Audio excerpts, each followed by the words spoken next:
ingin mengecek kehadiran anak-anak semua ya. Ada yang nggak masuk hari ini? Tidak ada, Bu. Semuanya hadir? Hadir. Aisyah hadir? Hadir, Cindy? Hadir. Tasya? Hadir. Baik, jadi semuanya hadir ya. Baik anak-anak, jadi sebelum Ibu memulai pelajaran kita pada pagi hari ini, Ibu ingin mengingatkan kembali tentang materi yang kemarin Ibu sampaikan. Kira-kira anak-anak masih ingat tidak? Tidak ada yang ingat. Jadi minggu lalu kita belajar mengenai hadis ya. Masih ingat? Coba. Ada yang tahu apa itu hadis? Yang tahu berangkat tangannya. Ntar Ibu kasih bintang deh. Ayo, siapa? Asya? Hadis? Masih ingat? Hadis artinya kejadian, Bu. Terus ada lagi yang ingin yang mau ngasih pendapat lagi? Cindy? Perkataan siapa? Pendapat siapa? Perkataannya Rasulullah. Jadi hadis yakni perkataan atau perbuatan ataupun apa yang didiamkan. Nanti itu yang namanya hadis ya. Jadi anak-anak semua pada ingat ya. Nah, jadi untuk memasuki materi kita yang selanjutnya yakni tentang Al-Quran Kitabku. Jadi anak-anak semua tahu kan Kitabku Muslim itu apa? Tahu. Apa? Al-Quran ya. Nah, jadi di sini kita belajar tentang Al-Quran.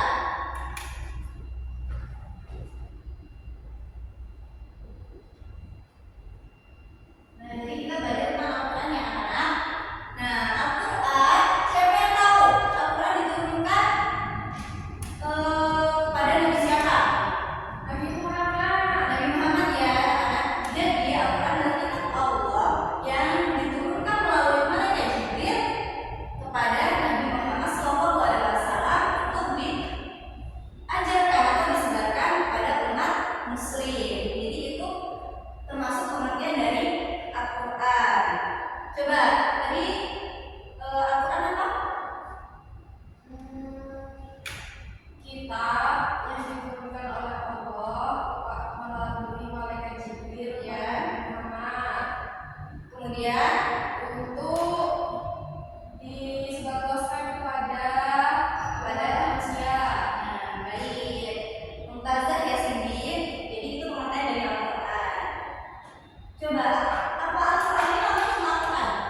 Ada yang tahu nggak nama lain dari Al-Quran? Nah, jadi kita di sini ini belajar juga mengenai nama-nama lain dari Al-Quran ya kan? Ada yang tahu ada berapa nama lain dari Al-Quran? Banyak. Banyak berapa sih ini? Aisyah berapa? Banyak. Oh enggak sih Bu? Ya ada berapa? Terus ada yang tahu lagi? Jadi di sini ada yang namanya Al-Quran. Al-Quran ini kita udah sering familiar ya. Kemudian setelah Al-Quran ada yang tahu apa? Ada yang tahu? Nanti Al-Furqan Bu. Ya Al-Furqan boleh. Kemudian apa lagi? Kemudian ini namanya apa? Biasanya kita ngomong ini apa? Kitabullah. Nah, berarti kita Alkitab ya.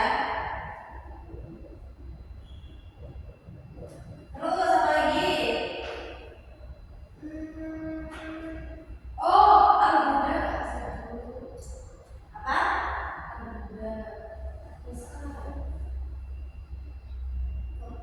Tadi Al-Furqan kan sudah. Kemudian kalau kita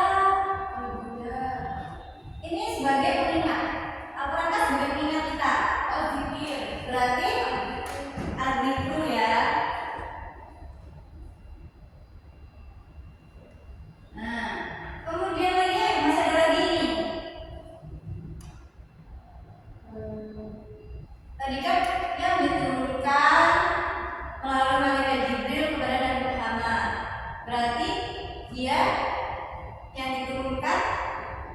Ada yang tahu apa bahasa Arabnya anak-anak?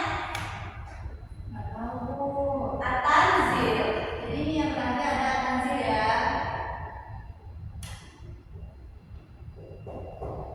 Nah, jadi kita mempelajarinya di mana dulu ya? Jadi ada Al-Quran, ada Al-Furqan, Al-Kitab, Al-Dhikr, kemudian At-Tanzil. Jadi ya, kalau Al-Quran sendiri ini sudah sangat familiar ya di kalangan kita. Kita selalu menyebutnya Al-Quran, padahal ada nama lain seperti Al-Furqan. Atau Al-Furqannya apa? Berbeda. Nah ya, Al-Furqan berbeda. Kenapa Al-Quran dinamakan Al-Furqan? Karena di dalam Al-Quran ini terdapat perintah untuk membedakan mana yang hak dan mana yang batil. Kemudian Alkitab ini kenapa dinamakan Alkitab? Karena Al-Quran adalah kitabullah, kitab langsung dari Allah. Kemudian ada Al-Dhikr. Al-Dhikr ini asal kata dari zakara ya apa? Nah, jadi dia ini sebagai pengingat ya.